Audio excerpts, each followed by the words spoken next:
Is it your dream to talk like this? And I will rain down on a godly fucking firestorm upon you. Do you really struggle in understanding native speakers when you watch a movie or maybe listen to a song? Your days of finger banging, old Mary Jane Rottencrotch. If your answer is yes, so this video is for you.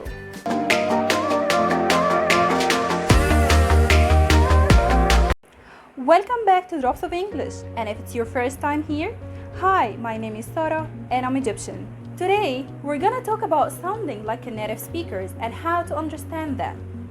We're gonna go through some different tricks that native speakers do in order to sound the way they sound. So, if you're interested, just don't forget to hit the subscribe button and thumbs up and keep on watching. At the very beginning, let me tell you something. All accents are awesome. You can speak American accent, you can speak British accent, Egyptian accent, or maybe some Russian accent in order to sound a little bit cool. It's totally fine. It's up to you. But I guess you have to understand what others are saying. You need to understand what exactly native speakers do in order to sound the way they sound. So, once you know the tricks and the techniques that they do during their speech, you'll be able to understand them. And also, if you're like me and want to learn and adopt the American accent, you can just go with the flow. All you need to do is switch on your ears, bring your notebooks, and let's get started. Most people think that native speakers speak so fast, that's why they sound so natural. And that's not true. Native speakers tend to connect all words together instead of splitting them up, which sounds a little kind of slower. So, let's know what those people do actually in their mouth in order to sound the way they sound. The first technique is linking, and it refers to how sounds flow among words in spoken English.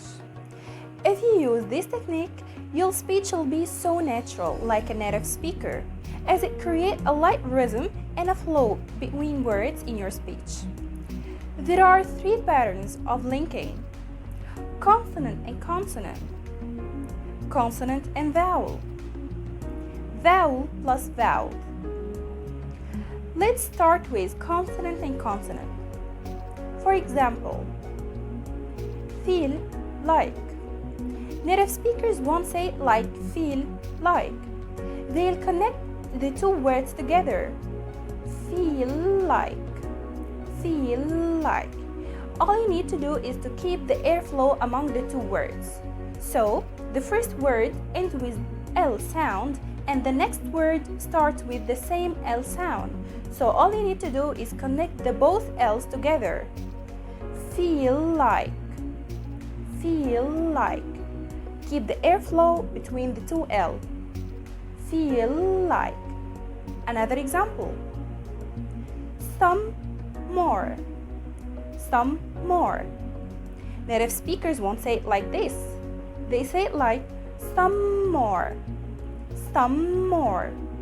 The first word ends with M sound and the second word starts with the same M sound. So all you need to do is to keep the airflow among the two words. So it will be some more. Some more. Another example. Best time. Best time.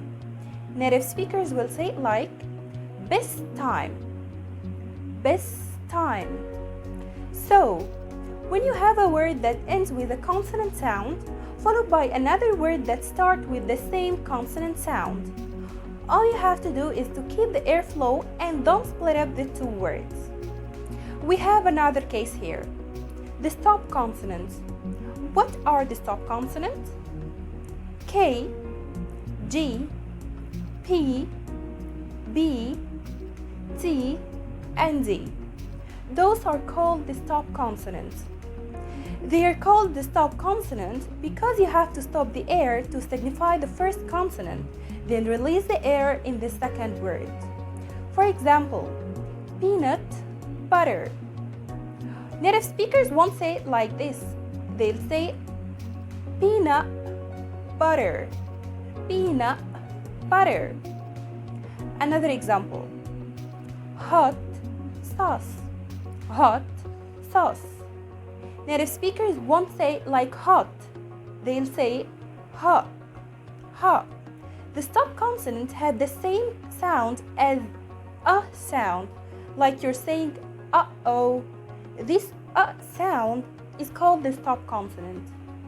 When you say it like ha, ba, wa, all those sounds are called the stop consonant because you stop the air at the end of the word and then release it into the second word. The second pattern is consonant plus vowel. When you have a word that ends with a consonant sound followed by another word that starts with a vowel sound, you should link them all together by pronouncing the last sound of the first word linked by the first sound of the second word. For example, wake up. We won't split up the two words. We'll link them all together and we'll say wake up. Wake up. The last sound is the K sound and the first sound of the other word is P sound. So we'll say wake up. Wake up. Keep the airflow among the two words.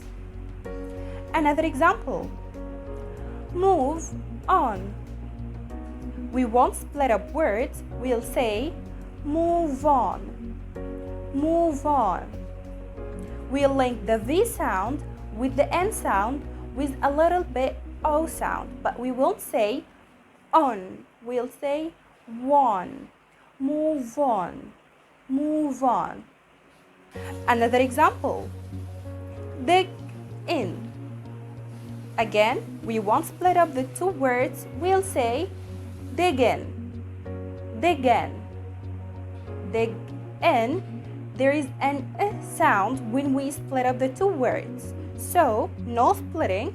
We'll say dig in. Dig in. The third pattern is vowel plus vowel. When you have a word that ends with a vowel sound followed by another word that starts with the same or another vowel, you need to link them all together without splitting them up, producing an exaggerated vowel. For example, yellow apple. We won't say yellow apple. We'll say yellow apple. Yellow apple. An exaggerated was sound. Yellow apple. Another example. I actually. We won't say it like this. I actually. I actually. I actually. Another example. Grow up. Grow up. Grow up. An exaggerated was sound. Grow up. So, to sum up, we have three patterns of linking: consonant plus consonant, vowel plus vowel, consonant plus vowel. The common thing between them that you need to keep the flow among words. Don't split up words, just connect them all together. And that way, you'll sound more natural and with a light rhythm. And now, let's move on to the most disastrous sound in English, which is T sound. And actually, we have more than 3 sounds of this T sound. Let's start with the stop T. Do you remember the stop consonant? We have the T there. For example, ka, ba, wa, na. So, whenever you have the T at the end of the word, you just read it as a sound. And we said before, uh-oh, that's it. Exactly the same sound. The second type we have the glottal sound, or you can say the glottal sound. It's the same as the stop T, but the only difference between them that the glottal sound or the glottal T comes in the middle of the word. But the stop T comes at the end of the word.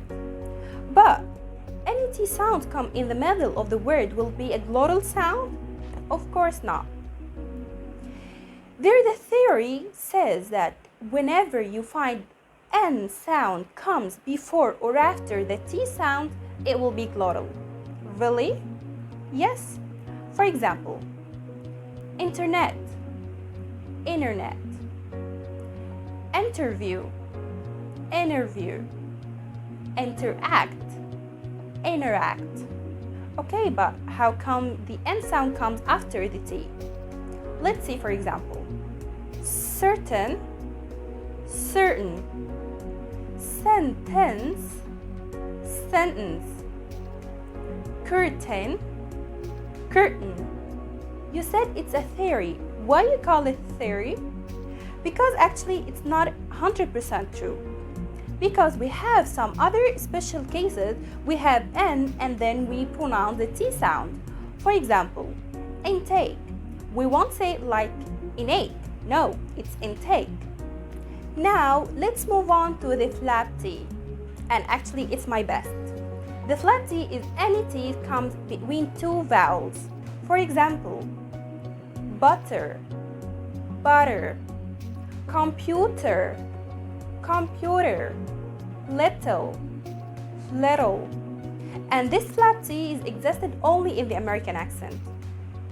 And now, we got to know how to link between words in English and also how to pronounce the T sound whenever it comes. So, all you need to do is to rewatch the video some couple of times and keep reading and practicing those pronunciation rules. So, if you like the video, don't forget to like this video and stay tuned for part 2 coming next week, hopefully.